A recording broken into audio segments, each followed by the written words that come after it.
de respeitar o horário. Boa tarde. Alguma dúvida com relação ao que a gente viu na terça-feira?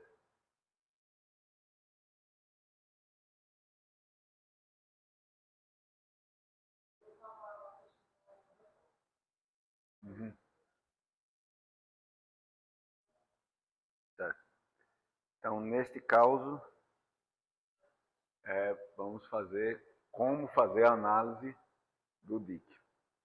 Como de costume, eu vou mostrar como é que faz para os masoquistas, certo? Procedimento que seria basicamente manual, usando o Excel, que eu acho que ninguém é tão masoquista hoje em dia que vai fazer com calculadora, mas também funciona para calculadora. E depois disso, a análise através do SAIS e a interpretação do SAIS. E hoje parece que nós estamos na variante vagalume. Pisca, vai, vem.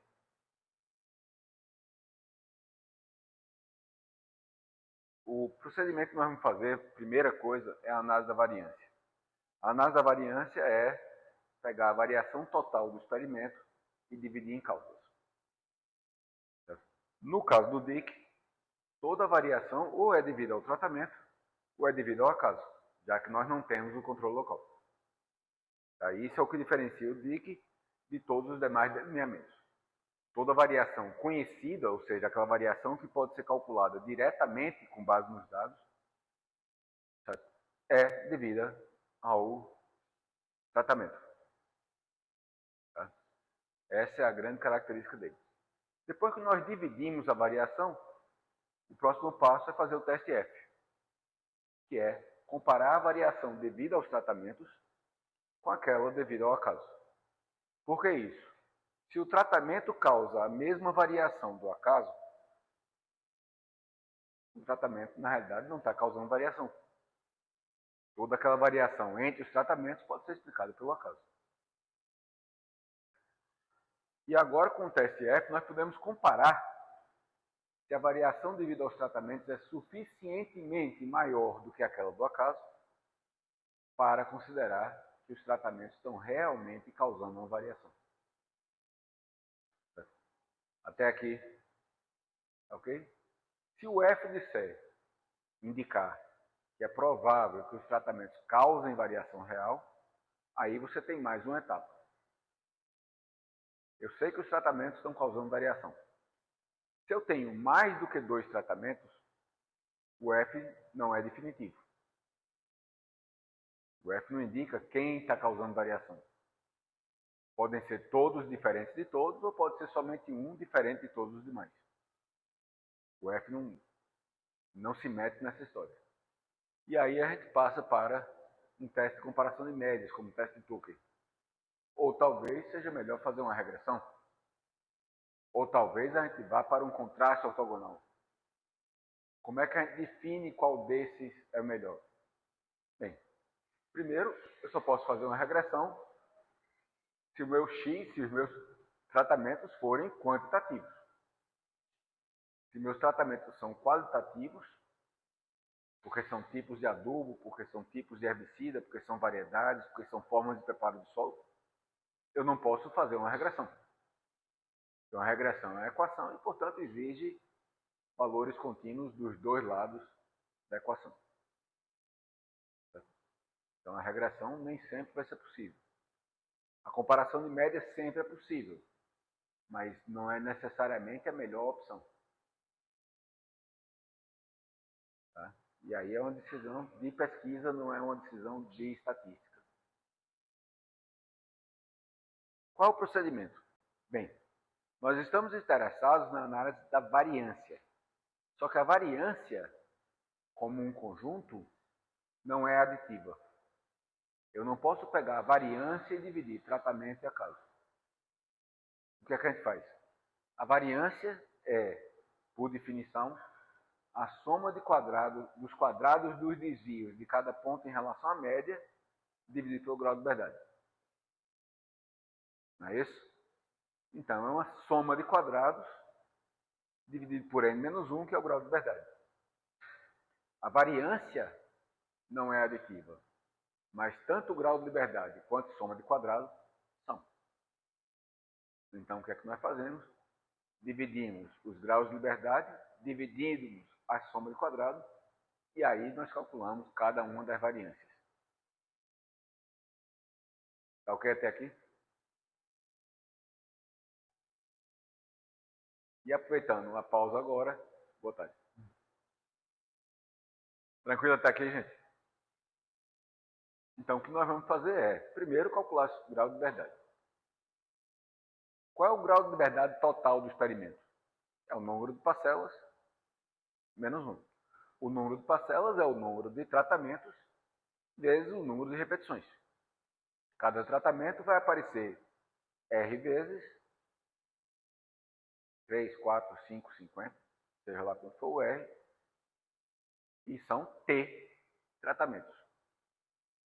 Porque é tratamento. Tratamento T. Repetição R.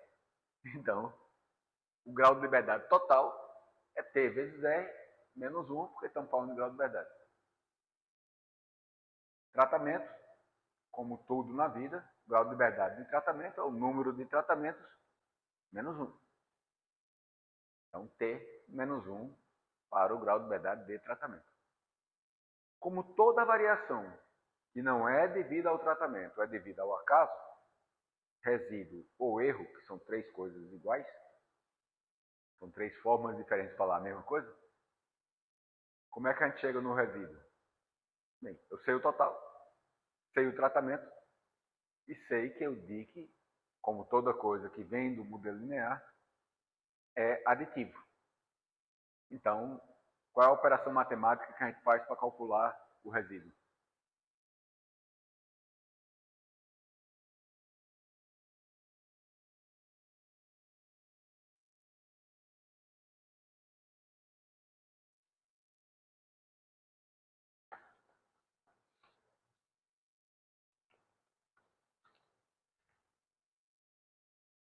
A gente viu na segunda-feira.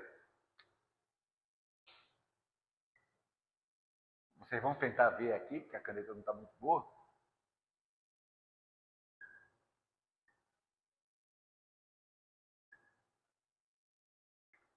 Deixa eu ver se eu acho a vermelha e jogar isso aqui no lixo.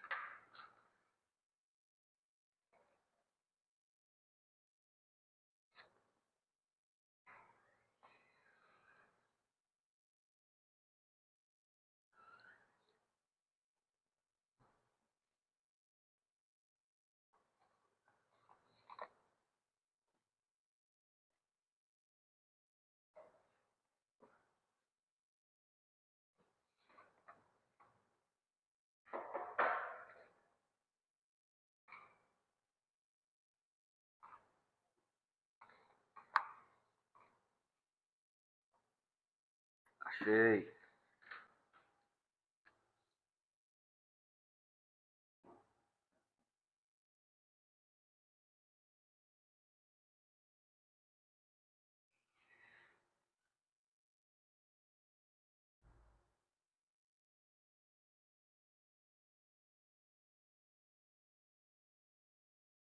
Ok? Isso é um modelo. Média causa variação? A média de um experimento varia? Você terminou de medir as coisas, se você medir de novo vai dar uma média diferente? A média é uma constante.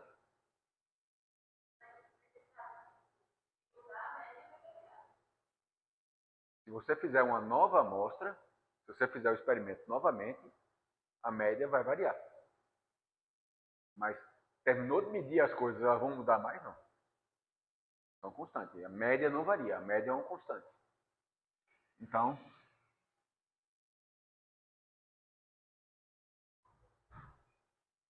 a variação de y ou é devida ao tratamento ou é devida ao acaso. Os graus de liberdade totais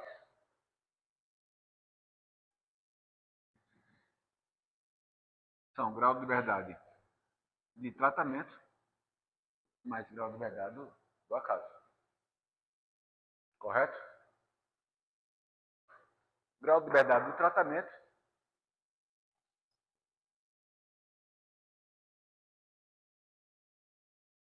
o número de parcelas, T vezes R, número de tratamentos vezes número de repetições, menos 1, porque é grau de verdade. O grau de verdade do tratamento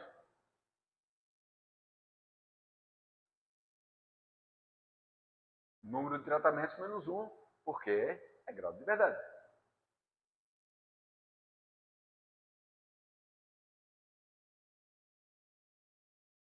Qual é o grau de verdade do resíduo?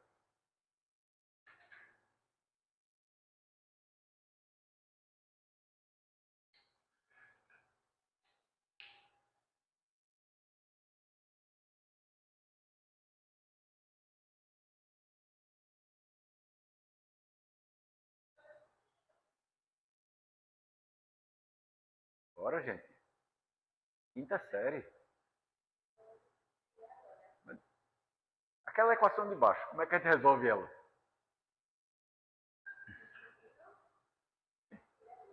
É a equação do primeiro grau.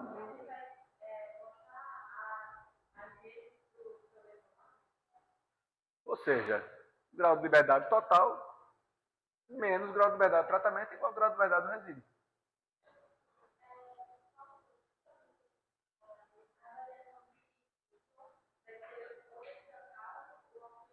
Tratamento. Só isso. Tratamento mais resíduo igual a caso, é igual ao total. Então, resíduo é igual ao total menos tratamento. O resíduo é o acaso. Resíduo é o resto. O resto é aquela variação que não se deve ao tratamento. É o acaso. Tá ok até aqui para grau de liberdade? Então, nós matamos o denominador da equação, da fórmula da variância. Agora é o numerador. O numerador é a soma de quadrados, começando pelo total. A soma de quadrados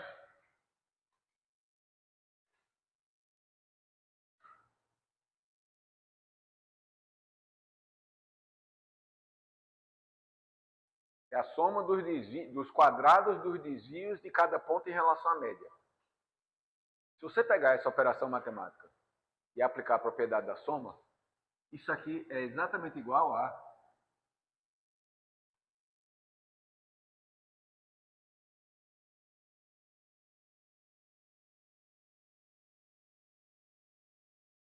e, portanto,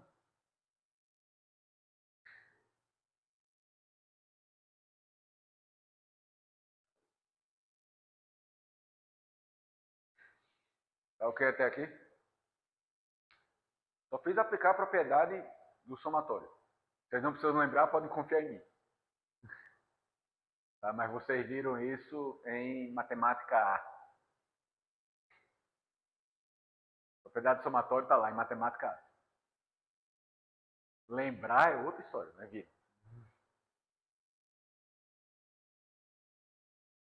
Tá ok até aqui?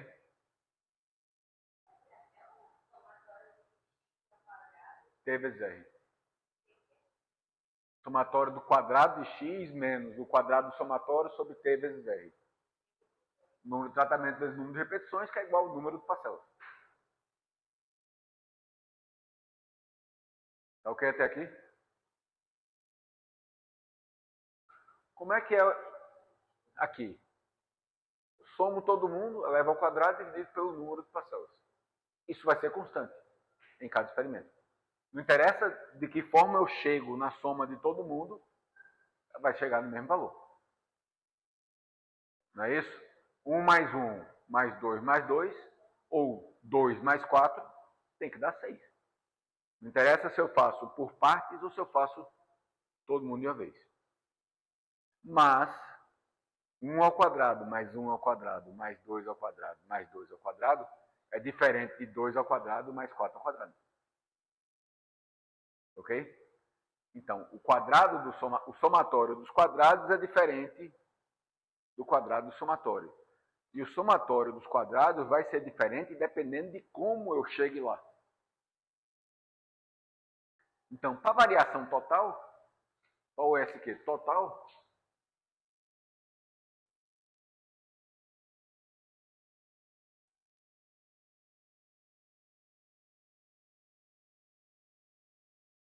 ERRT.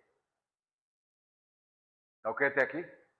Cada x elevado ao quadrado, soma esses quadrados e tiro aquela constante final, que é o quadrado do somatório dividido pelo número do ponto.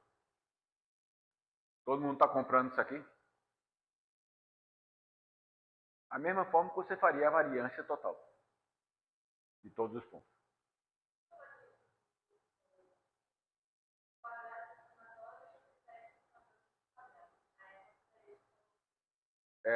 Dependendo de como eu faça as contas, se eu somar os tratamentos, todos os tratamentos, tem um total de todos os tratamentos, e somo eles para dar o quadrado, ou somar todos os pontos, o valor é igual.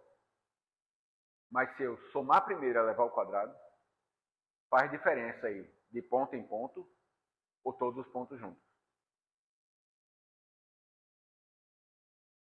Tá ok até aqui, gente?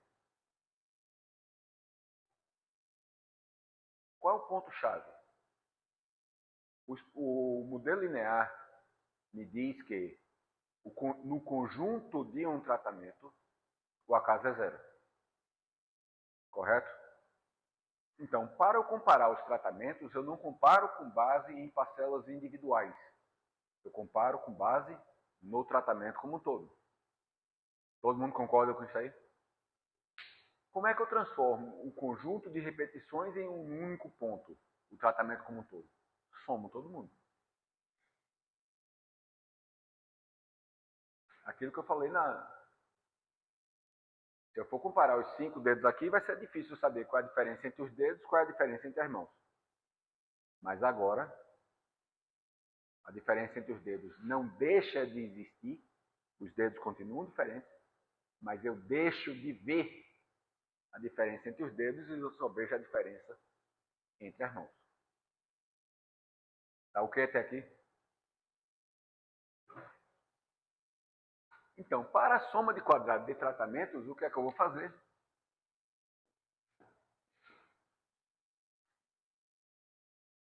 O somatório do total de cada tratamento ao quadrado. Menos essa constantezinha aqui.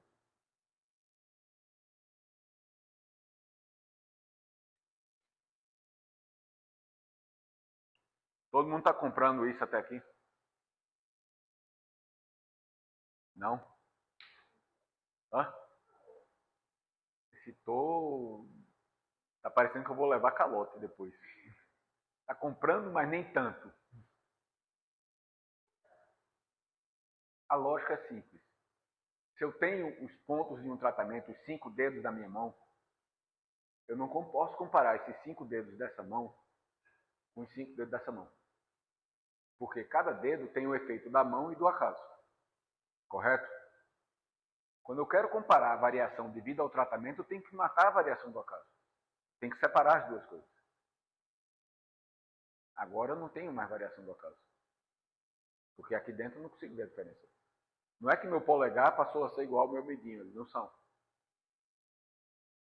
Nem é o indicador. Pensava que ia pegar outro dedo, né? Já teve vez que por acidente eu peguei o dedo errado. Tá ok até aqui, gente? Então, para eu matar a variação do acaso no conjunto do tratamento, eu somo todo mundo.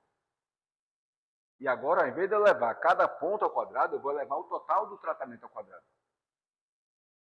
Todas as parcelas do tratamento 1 somadas, todas as parcelas do tratamento 2 somadas, etc. Melhorou agora? Só que eu quero chegar a comparar a variação devido aos tratamentos com a variação devido ao acaso. Se eu somei os tratamentos, faz sentido eu comparar o total do tratamento com a variação do acaso que acontece de parcela em parcela? Vocês duas. Eu sou mais pesado ou menos pesado que vocês duas? Bem mais pesado. Agora, eu sou menos pesado que vocês duas somadas. Se comparasse vocês duas somadas com o meu peso, ia bater o absurdo de vocês serem mais pesados que eu. Tá fazendo sentido para vocês? Eu não...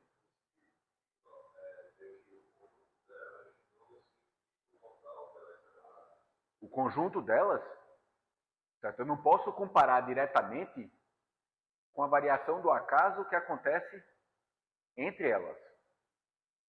Porque o conjunto é de duas. A variação do acaso é de uma. Eu não posso comparar 2 com 1, eu não posso comparar 4 com 1. O tratamento a gente olha no conjunto, não é?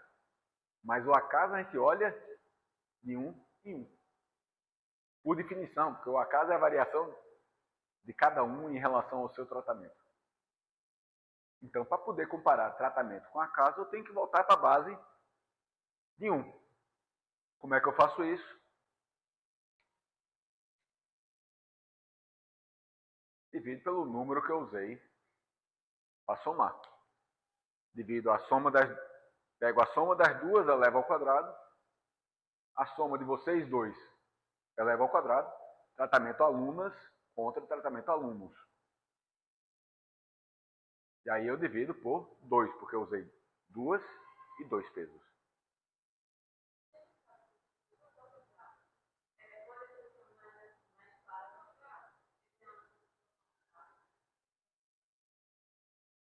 E eu pensei que estava sendo tão claro.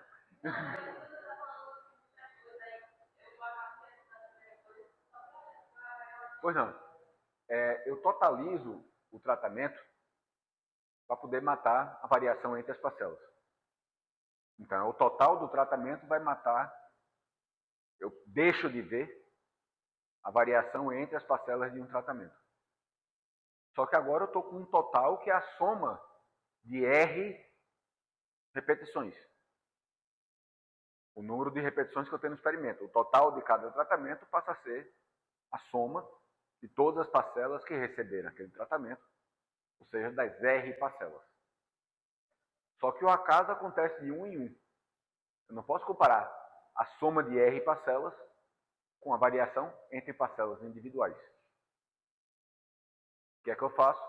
Divido isso por R, para voltar para a base de uma unidade. Melhorou agora?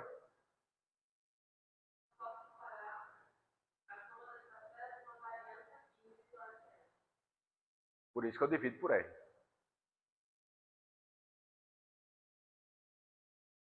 Todo mundo está na mesma sala?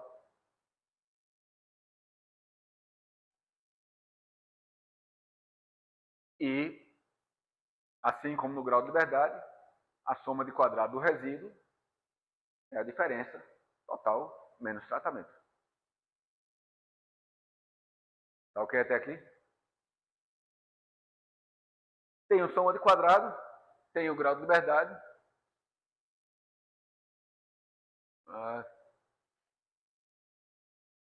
Portanto, eu tenho o quadrado médio. Soma de quadrado dividido por grau de liberdade, também conhecido como variância. Quadrado médio ou variância. Quadrado, na verdade, é quadrado médio dos desvios, que é a variância.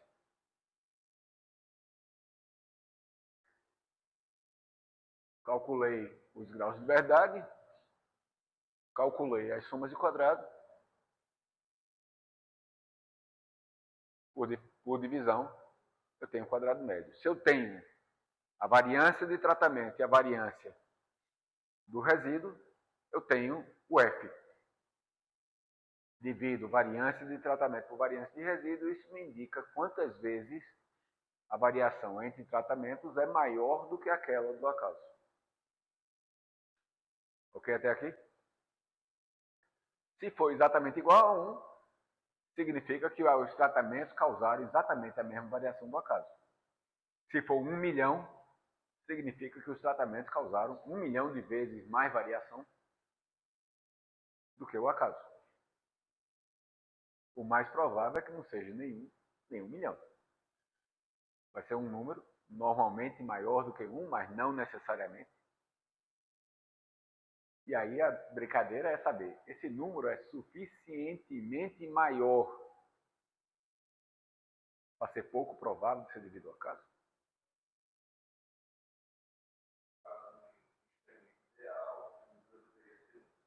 Não. No experimento ideal, o número vai ser muito grande. Hã? Não, ele está falando do F. Não é isso? Quanto maior for o F, maior a diferença entre os tratamentos. O F de 1, a variação dos tratamentos é exatamente igual à do acaso. Os tratamentos estão causando variação? Estão causando a mesma variação do acaso, então se não tivesse feito nada, teria a mesma variação.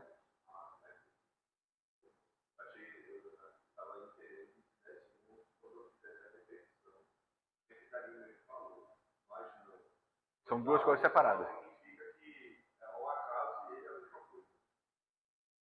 Que a variação devido aos tratamentos foi exatamente igual à variação do acaso. Isso não quer dizer que os tratamentos não causem variação. Os tratamentos podem estar causando variação. Mas eu não tenho como afirmar que estão causando. Porque o acaso também explicaria isso aí. Se o F é 1 milhão, significa que os tratamentos estão causando 1 milhão de vezes mais variação do que o acaso sozinho. Então é muito pouco provável, pode acontecer? Pode. Mas é extremamente improvável que não haja uma diferença entre os tratamentos. O acaso explica aquilo ali. Pode acontecer. Se você sair daqui, pode levar daqui para o ponto de ônibus 50 raios na cabeça. Dá um passo, cai um raio. Dá um passo, cai um raio. Dá um passo, cai um raio. Vai ficar meio torrado se você fizer isso acontecer, mas poderia acontecer. É provável que isso aconteça? Não.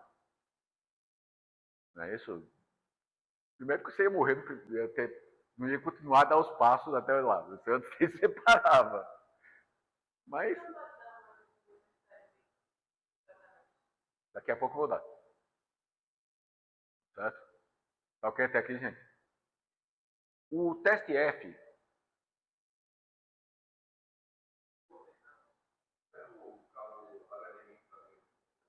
Ou é o cabo ou é a conexão. Só que. Não, quem está meio solto no computador é a conexão daqui. É o de baixo. O HDMI está do lado de cima. Mas, tradicionalmente, você comparava o valor que você encontrou com o maior valor que aconteceria devido ao acaso 5, 1, 10% das vezes, dependendo do nível de significância que você queria. Ia numa tabela, eu encontrei 5, eu ia na tabela e via qual era o maior valor que ia acontecer devido ao acaso. Se esse valor fosse menor do que o meu, iria acontecer menos do que 5% das vezes. Porque quanto maior o valor, quanto mais extremo, menos provável de acontecer. Hoje em dia, o que você vai fazer, se estiver fazendo no Excel, é usar aquela função ali. Que já vai te dar qual é a chance daquele F acontecer somente devido ao acaso. Para quem já viu algum artigo científico na vida, TR maior do que F. É a probabilidade de um F daquele tamanho ou maior devido ao acaso. Se for menor do que o seu nível de significância, significativo. Se for maior, não significativo. Não, ele te dá já aquele F que você encontrou. Você encontrou 4,54. Qual é a chance de 4,54 acontecer somente devido ao acaso? Para aqueles graus de liberdade. Certo? Ele já vai te dar a chance. 0,075. Significa que tem 7,5% de chance de, devido ao acaso, você encontrar um F de 4,54 que eu falei. Como 7,5 é mais do que 5, que era o seu limite tradicional, não foi significativo. Tem uma chance maior de ser devido ao acaso do que você está disposto a aceitar. Ok?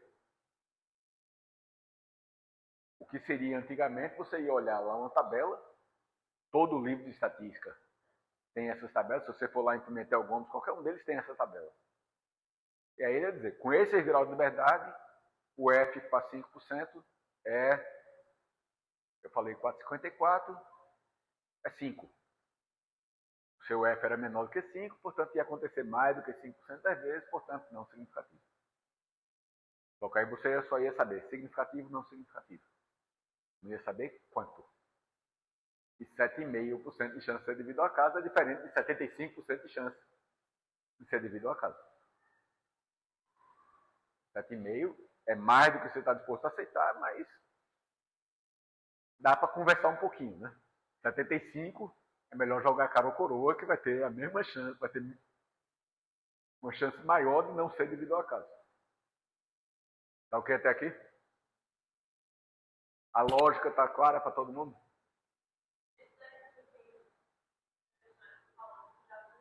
Volta um pouquinho.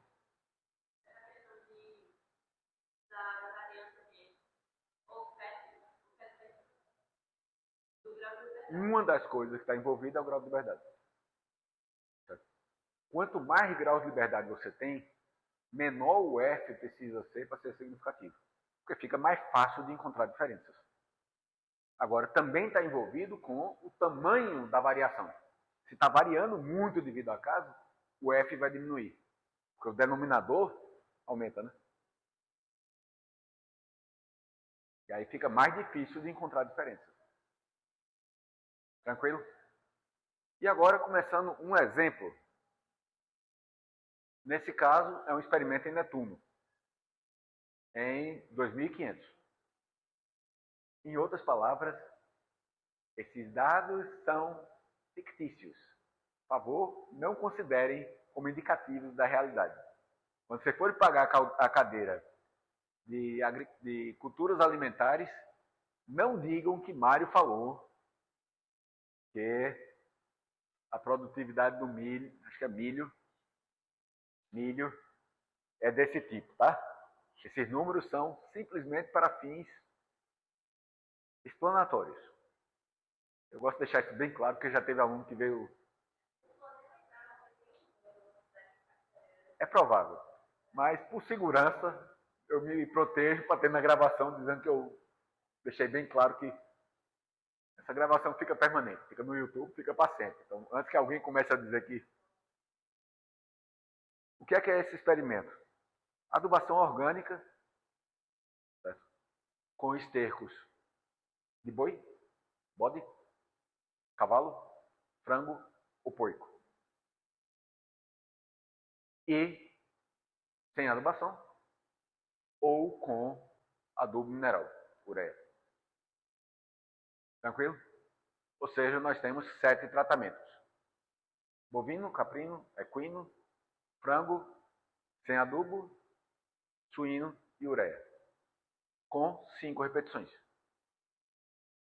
Corrige, 5 repetições. Normalmente eles estariam seguindo reto, só que a planilha ia ficar com letra pequena demais, aí eu vou e volto. Tranquilo até aqui? No delineamento inteiramente casualizado.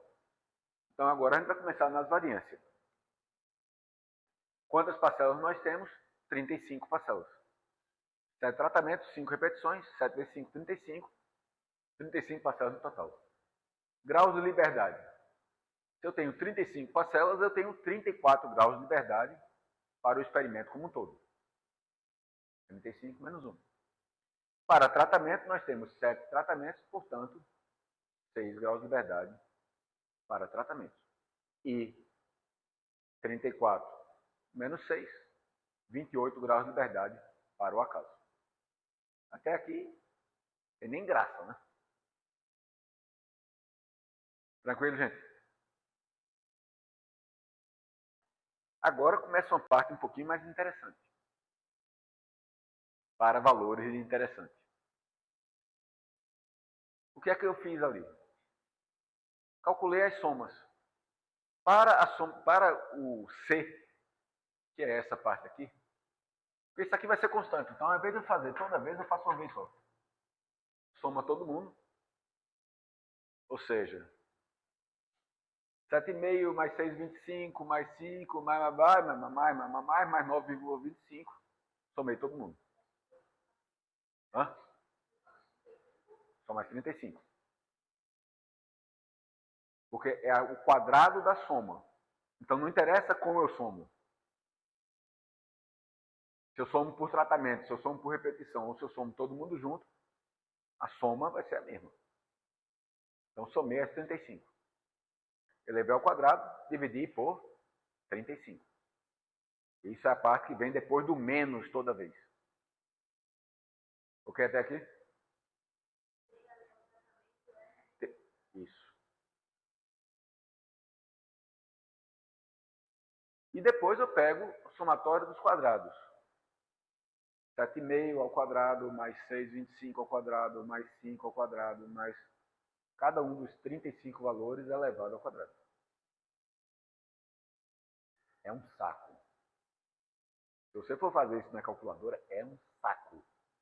Mas quem pagou o meteoro vir me dizer que isso é difícil, eu digo que é mentira. Hã?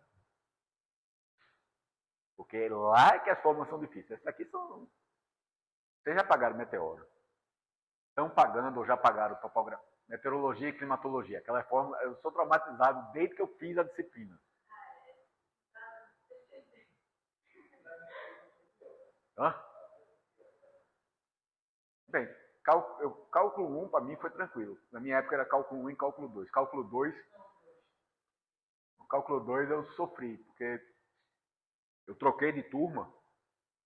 Eu entrei pela tarde e passei para amanhã no segundo semestre. Só que a turma da manhã repetiu o professor do primeiro, de cálculo 1 em cálculo 2. Então ele continuou de onde ele estava. E a minha professora não tinha visto até onde ele foi. Em cálculo 1 ele começou o cálculo 2 e depois continuou embalado. Foi minha média mais baixa na universidade. Não cheguei, fui para a final. Uma das duas finais que eu fui. Primeira nota, eu quase que dou um tiro nele. Não era em mim, não. Mas o que me traumatizou com fórmula realmente foi meteoro. A gente tinha que decorar aquelas fórmulas. O professor não dava nem sem nome. Era decorar. E nunca foi meu ponto forte. De qualquer modo, voltando para cá, primeiro, ninguém vai fazer isso hoje em dia. Você vai usar um programa de computador de qualquer jeito. Mas se fosse fazer, você ia pegar cada um dos 35 valores, elevar ao quadrado e somar. Tira o C, a somatória de quadrado total fica 136,82. Todo mundo está comprando de onde veio o número?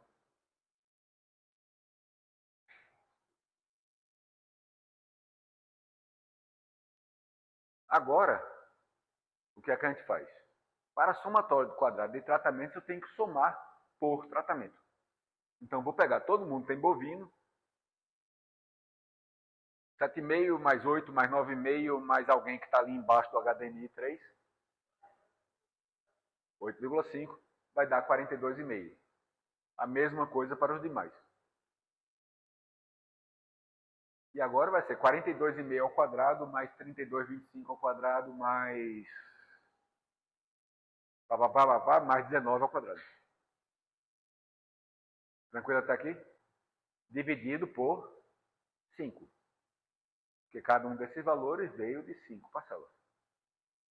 Menos C, e o somatório do quadrado de tratamentos é 115,01.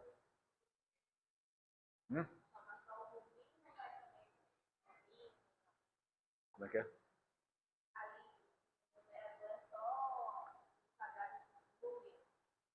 É o quadrado do bovino, mais o quadrado do caprino, mais o quadrado do equino. É o total, o 42,50 é o total do bovino. 19 já é o sem adubo. Tem um reticência no meio do caminho. Tem 7 valores ali. É bovino ao quadrado, mais caprino ao quadrado, mais equino ao quadrado, mais frango ao quadrado, mais suíno ao quadrado, mais ureia ao quadrado, mais sem adubo ao quadrado. Ok? Tudo isso dividido por 5, porque cada um desses 7 valores veio de 5 valores.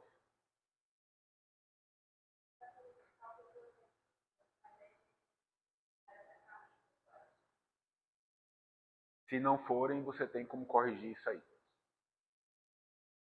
Aí, ao invés de você fazer... Porque se você fizer... Isso aqui é.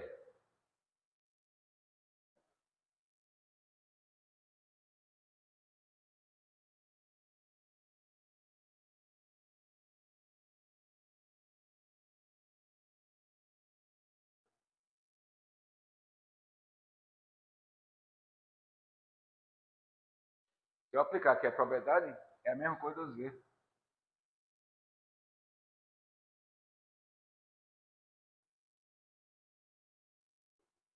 Correto? Então, se não fossem iguais,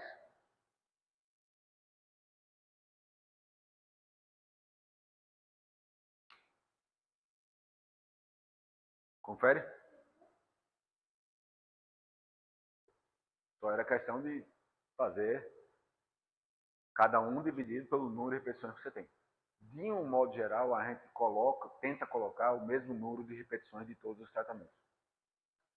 É a prática normal. Mas muitas vezes você perde parcelas no meio do caminho. Então você começou com o mesmo número de repetições, mas termina com número de repetições diferentes porque você perdeu valores. E em alguns tipos de experimento é comum, ou é uma prática usual, não chega a ser comum, mas não é raro, ter algum tratamento com um número de repetições maiores. Por exemplo, você está fazendo uma seleção de variedades. Talvez a sua variedade padrão da área tenha mais repetições do que as variedades novas. Inclusive, você talvez não tenha material genético para colocar o mesmo número de repetições. Então, às vezes se faz isso, mas não é uma coisa corriqueira. Corriqueiro é, no planejamento, todo mundo ter o mesmo número de repetições.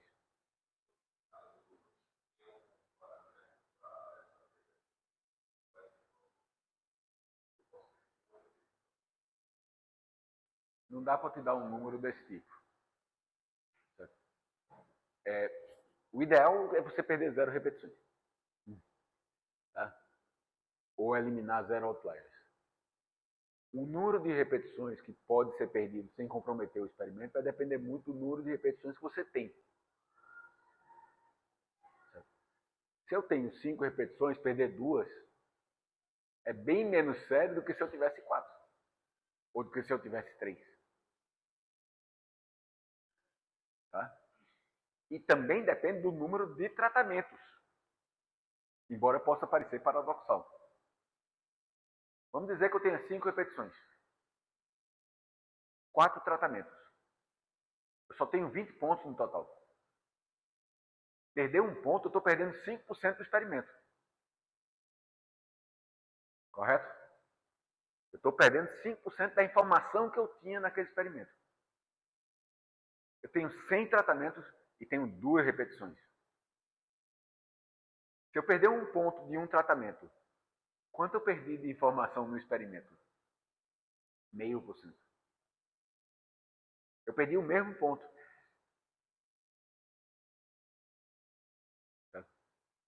Mas é muito menos importante eu perder 10 repetições, 10 parcelas, num experimento com 200 tratamentos e 2 repetições, do que eu perder uma parcela num experimento com 5 tratamentos ou com 2 tratamentos e 5 repetições. Então não tem como dizer, só pode perder até tanto.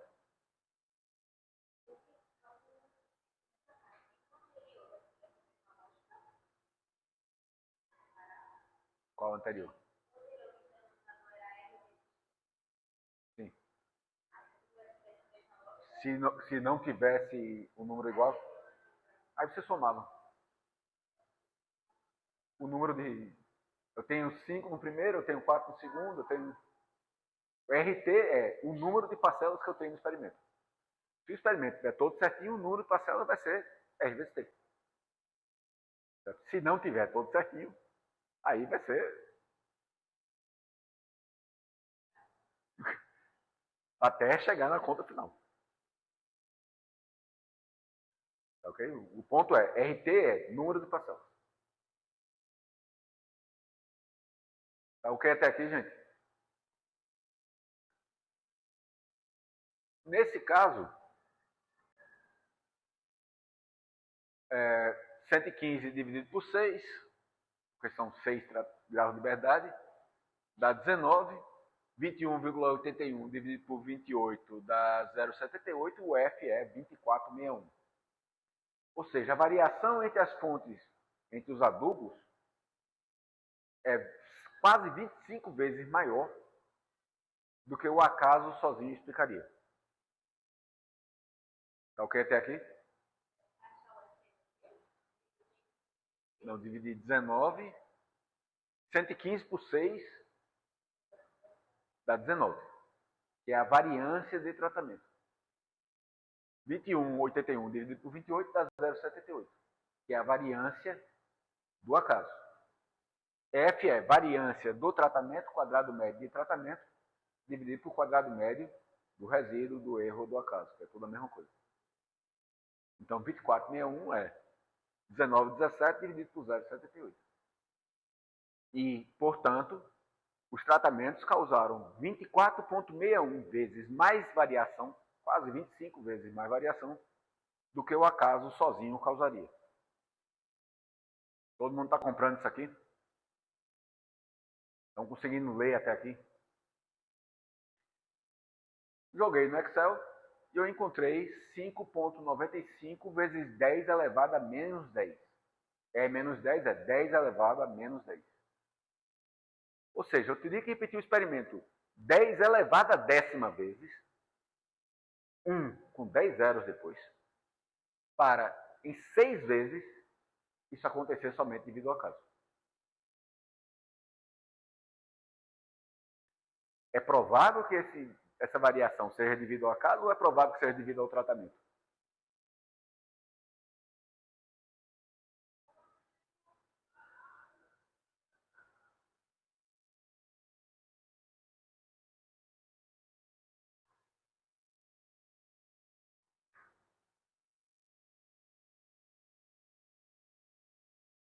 Devido ao tratamento. Quanto menos provável de ser devido ao acaso, mais provável de ser devido ao tratamento. Sim. Se tiver pequeno demais. O F. Não. Excel. Aquela fórmula que eu coloquei 3 slides para trás. O F, esse F de 24,61 vai acontecer devido ao acaso 5,95 vezes 10 elevado a menos 10. Se o valor tivesse mais próximo de 1, ele colocaria notação normal. Só que o Excel, por padrão, quando chega num certo tamanho, joga para notação científica, para poder ficar mais fácil de ver. E a notação científica dele, ao invés de 10 elevado a, é. Tranquilo? Então, eu posso afirmar, sem muito medo de me queimar, que esses tratamentos estão causando variação. Quem está causando variação? Não sei. Eu sei que tem, nesses 7 tratamentos, tem pelo menos um que é diferente de um. Podem ser os 7 diferentes entre si, ou pode ser 6 que são iguais e um que é diferente. O que é que a gente faz? Tukey. E como é que a gente faz Tukey? O Tukey calcula um delta, que é uma diferença mínima significativa. É a menor diferença entre 2 tratamentos que vai acontecer devido, ou que é pouco provável de acontecer devido ao acaso. Ou, em outra forma de falar, é a maior diferença entre 2 tratamentos que pode ser explicada pelo acaso naquela chance que você está disposto a aceitar. Os 2 caminhos dão na venda. Você pode pensar como sendo a maior que vai acontecer devido ao acaso, ou a menor que não vai ser devido ao acaso. Quanto mais extrema a diferença, menos provável de ser devido ao acaso.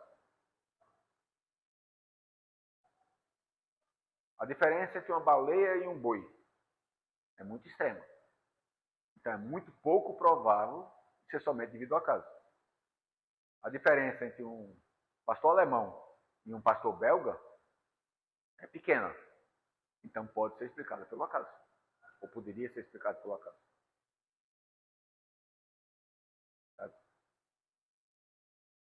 Querem outra raça de cachorro? Raça de gato não vale, porque gato não tem raça. Certo.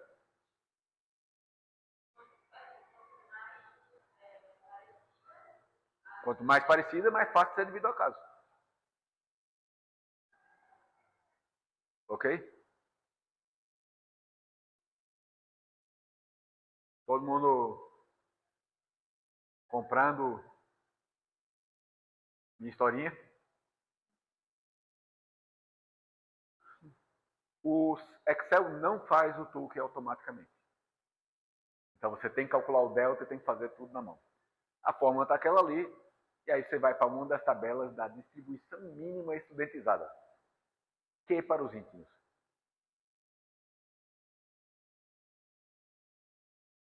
Certo? Que você precisa para os íntimos. Se você for formal, você chama de distância mínima estudentizada. Se você for mais da casa, é Q. Que não tem nada a ver com os filmes de 007.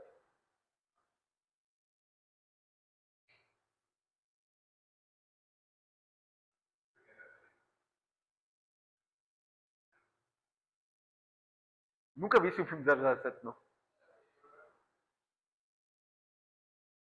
Aquele cara que fornece os equipamentos para ele, a caneta que tem raio laser, o carro, é que tá lá desde a época de Sean Connery.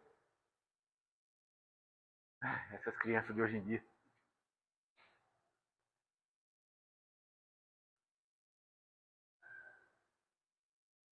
Chega, tirou o tempo. Eu me lembro da brincadeira para fazer. Bem, então nesse caso aqui, calculei o delta e foi 1,77. Ou seja, a maior diferença entre dois tratamentos que eu devo considerar como tendo uma chance alta de 5% ou mais de ser devido ao acaso é 1,77. Se a diferença entre dois tratamentos for maior do que 1,77, é pouco provável de ser devido ao acaso. Eu digo que os tratamentos são diferentes. Se for menor do que 1,77, eu digo que eles não são diferentes. Se for igual a 1,77, eles são diferentes. Porque nós dizemos que é pelo menos, ou no máximo 5%. Se for exatamente 5%, já são diferentes. Até hoje nunca aconteceu comigo de cravar a diferença entre dois tratamentos exatamente no delta, mas pode acontecer. Tá ok até aqui, gente? É hoje. Eu suspeito que a gente vai terminar essa parte do manual e eu vou liberar vocês para cuidar de ir para casa, porque aí fica somente o SAIS, e aí eu acho que vocês conseguem seguir pelo PDF mais facilmente. Tá? Porque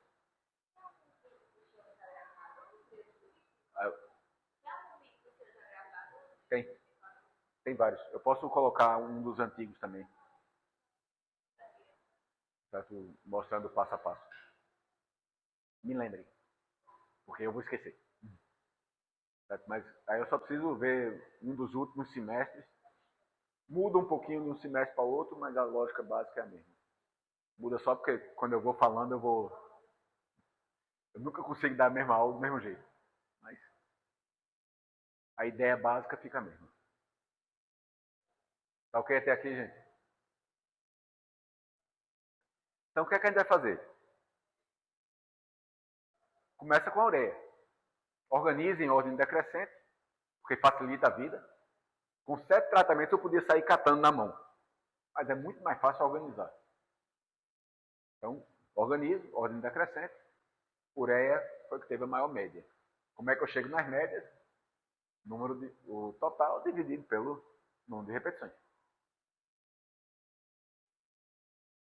De 8,89 para 8,75, a diferença é 0,14. 0,14 é menor do que delta. Portanto, ureia e frango, a adubação com ureia e a adubação com esteco de frango, trazem resultados não diferentes entre si. Pela lógica do Tukey, a gente vai mostrar com letras. Então, a letra da ureia é A, porque é a maior, primeira letra, e aí você vai seguindo até o Z.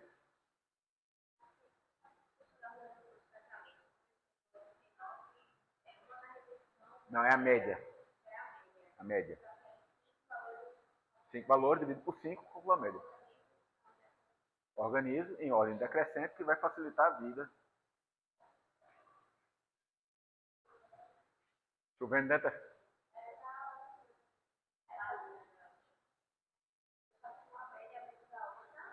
Uma média menos a outra, ou seja, ureia menos frango dá 1,014. E comparo a diferença entre os dois com o delta. 0,14 com 1,77. Se for menor, eu não tenho como afirmar que são diferentes. Veja que eu não estou dizendo que eles são iguais. Ureia não é igual a frango. Ureia produziu 140 quilos a mais. Não é igual ao frango. Mas o acaso explicaria essa diferença mais do que 5% das vezes. Nesse caso, muito mais do que 5% das vezes. Porque a diferença está muito pequena em relação ao delta. Tá ok até aqui? Nesse caso, a ureia foi A e o frango também é A. Porque valores em uma mesma coluna, seguidos por letras idênticas, não diferem entre si ao nível de 5% pelo teste de Tucker, como aparece em toda a tabela de artigo científico. Correto?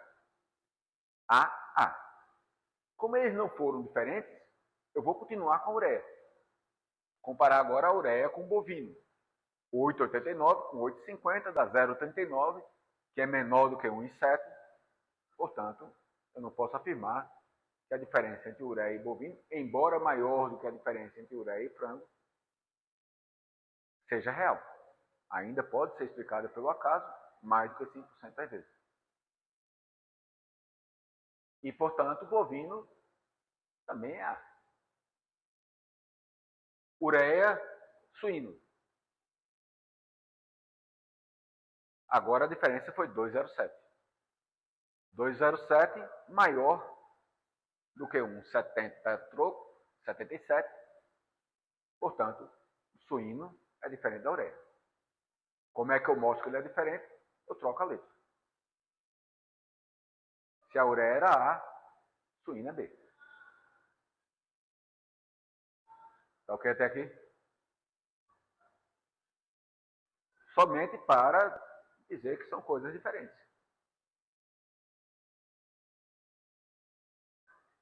Só que eu sei que a ureia é diferente do suíno. Mas eu sei que o frango não é diferente da ureia. Mas eu sei alguma coisa da relação entre o frango e o suíno? Não. O frango podia não ser diferente da ureia, nem do suíno. Eu não sei.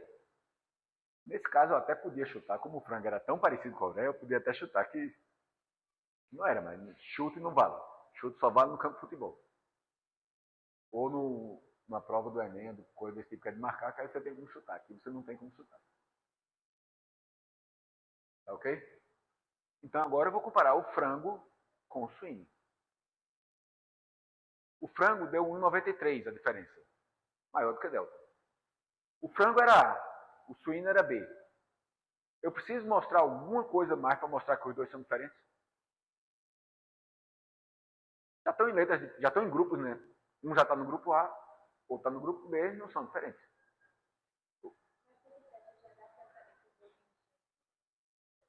Não, porque eu não comparei ainda. Eu vou fazer agora, bovino e suíno. A gente vai indo. Eu comecei com a ureia, cheguei no suíno e encontrei a diferença. Aí voltei para quem está abaixo dele. Frango. Fui para o suíno. Por que é que eu não fiz frango e bovino? Porque eles já estavam no mesmo grupo. Não é isso? Então não tinha razão para comparar o frango com o bovino. Se o frango não era diferente da ureia, o bovino não era diferente da ureia, o frango não vai ser diferente do bovino. Faz sentido? Vamos lá. 4 dedos aqui, tá? Ureia, frango, bovino, suíno. Ureia foi diferente de frango? Estão juntos, não estão? Ureia foi diferente do bovino. Estão juntos. Ureia foi diferente do suíno. Então, o suíno está separado aqui. Eu não comparei o frango com o suíno. Então, não posso afirmar que eles são diferentes. Mas faria sentido, nesse agrupamento aqui, eu comparar o frango com o bovino?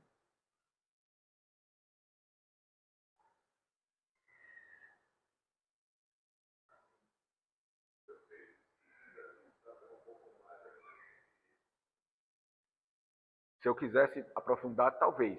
Mas vamos lá. A gente organizou os dados, não foi?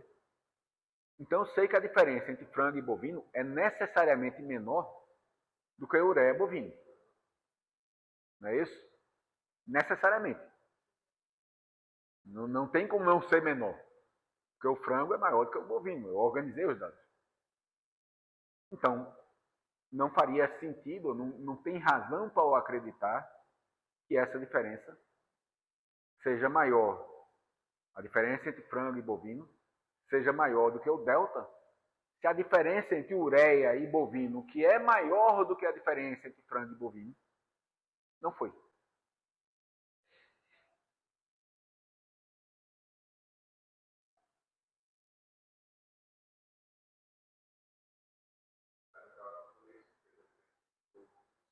Não. Eu fiz direto do frango para o suíno. Por isso que eu não fiz frango bovino. Ok?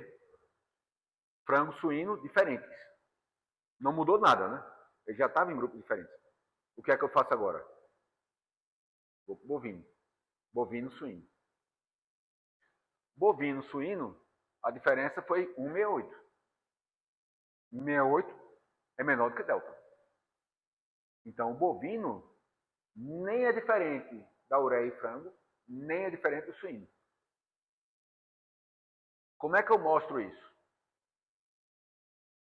Eu posso colocar a letra A do bovino no suíno, porque senão eu estaria dizendo que ele não era diferente nem da ureia nem do frango, que eu já sei que ele é diferente. Então, o que é que eu faço? Boto a letra B do suíno no bovino. O bovino passa a ser AB. Nem é diferente do grupo A, nem é diferente do grupo B. Está fazendo sentido? Por isso que você encontra no teste de Turing alguns tratamentos com um porrilhão de letras junto. Porque ele não é diferente de ninguém que tenha qualquer uma daquelas letras. Todo mundo está junto aqui? Se bovino não é diferente de suíno, qual é o meu próximo passo? Vou continuar com bovino, né? Enquanto a gente não encontra a diferença, a gente continua com o bicho. Agora vai ser bovino com caprino. A diferença foi 2,05. Então são diferentes. É maior do que delta. O que é que eu faço? Qual é a letra do caprino?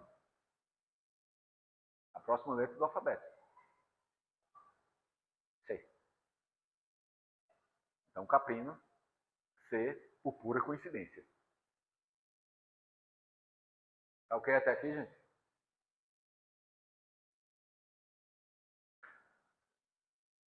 E aí a gente continua o processo. Estava no bovino, vou para suíno e caprino. A diferença entre suíno e caprino é 0,37, menor do que delta.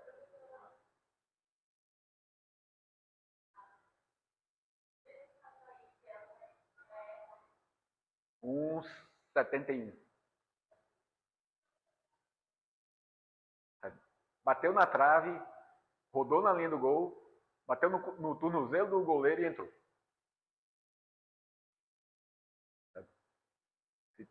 Se bovino tivesse sido um pouquinho maior, era diferente, mas não foi. Ok até aqui? Suíno caprino, não diferente. Suíno equino, a diferença é 1,70. Não. É 1,72. A diferença, o delta é 1,76, se não me engano. 1,76, 1,77, eu já esqueci quanto é que é o delta, mas é um pouquinho menor do que o delta. Portanto, não diferentes, continua com C. Aí vai para o suíno sem adubo. A diferença é maior do que delta. Letra D. Sai do suíno para o caprino. Caprino sem adubo, diferentes. Continua C de um lado, D do outro. E o pobre do equino é tão ruim o esterco que não é diferente de não adubar. Embora não seja diferente de esterco suíno ou caprino, também não é diferente de simplesmente não adubar. Todo mundo seguiu a lógica aqui? Isso fica interessante quando você tem 20 tratamentos. Que é o número de tratamentos que vocês têm no trabalho.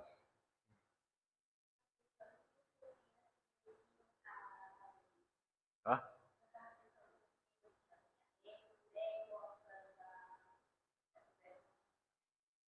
Repete.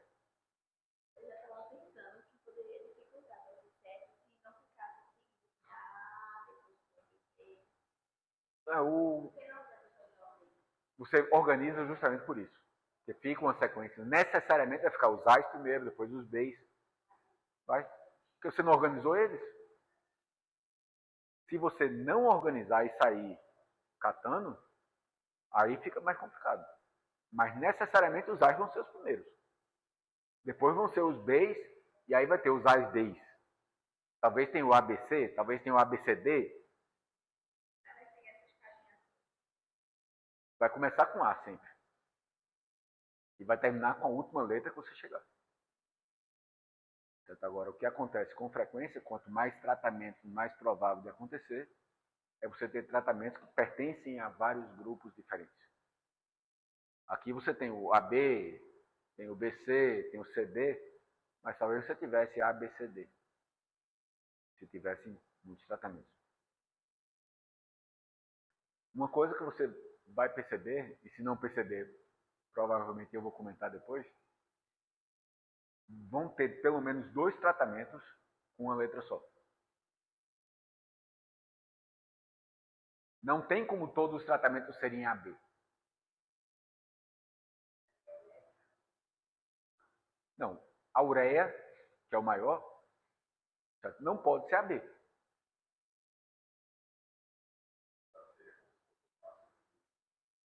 O máximo e o mínimo tem que ser diferente entre si.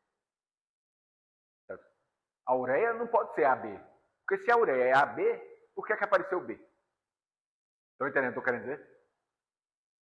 O B só pode aparecer porque é diferente da ureia. O segundo só aparece quando é diferente do maior. Concordam?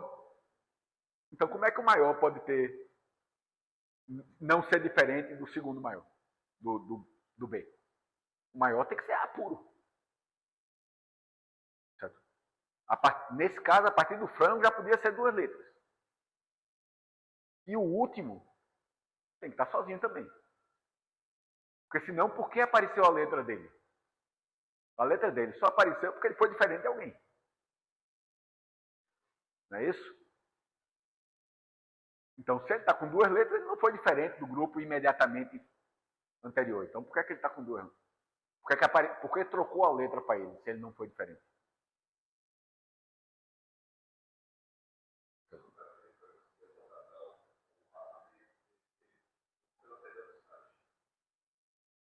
Dois trabalhos diferentes.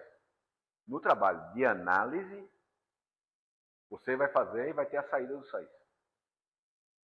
No trabalho de interpretação, você já vai ter a saída dos sais. Então você não vai fazer, você vai precisar ler a saída dos sais. Ok? Até aqui está ok? Forma de apresentação.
essa aqui. No SAIS, ele não vai te dar as letras direto. O que o SAIS vai mostrar é alguma coisa desse tipo aqui. Uma lista dos tratamentos, as médias e códigos numéricos, de 1 a, nesse caso, 13. E uma matriz, como essa. Essa matriz tem as probabilidades das diferenças entre aqueles dois tratamentos serem devidas ao acaso. Então, você não vai calcular a diferença entre tratamentos, você não vai comparar essa diferença com delta. O que você vai ver só é, essa diferença é maior ou menor do que aconteceria devido ao acaso? Você tem a chance ali. Para mostrar como é que lê, me dá o número de 1 a 13.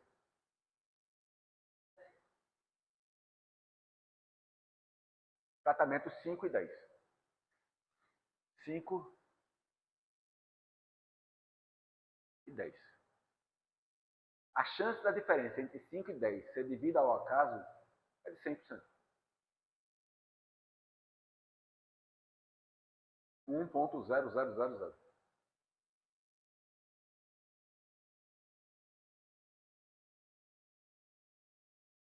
Então, não há chance nenhuma dos tratamentos 5 e 10 serem realmente diferentes entre si. A leitura é essa.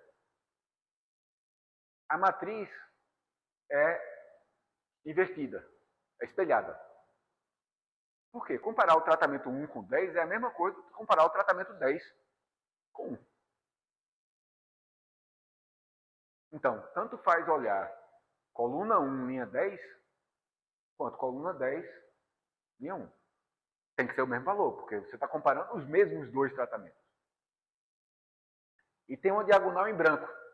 Por quê? Estou comparando um tratamento com ele mesmo que não faz sentido nenhum. Aí, mostra em branco. Então, isso ajuda a gente a localizar onde é que a gente está. Com a matriz pequena, é fácil de fazer isso. Quando a matriz vai ficando maiorzinha, aí já fica mais chato de fazer, porque você pode se perder, né? É uma questão de tomar um pouquinho de cuidado na...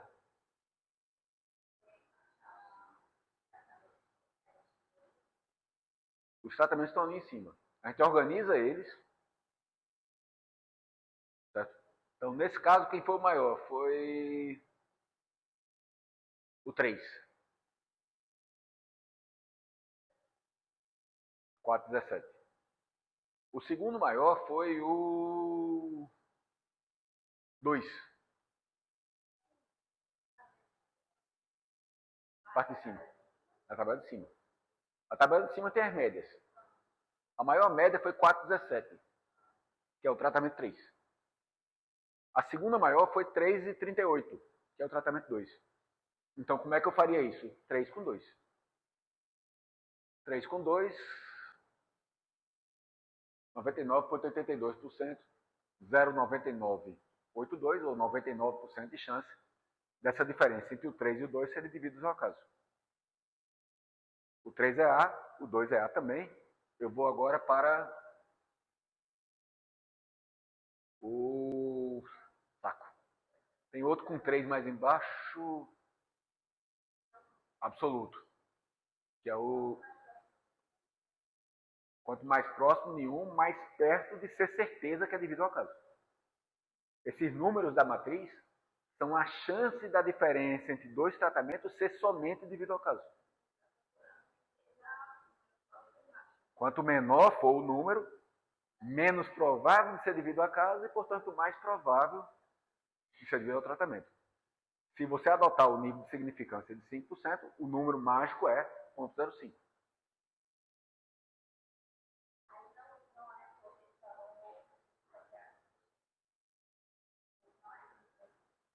Nesse caso aqui, não tem ninguém significativo a 5%. Porque não tem nenhum número menor do que 0,05. Ok? Vou, mas eu coloco a presença. Se alguém me lembrar, né? Mas todo mundo lembra. Tranquilo, gente? Então, vou parar a gravação para todo mundo poder cuidar de ir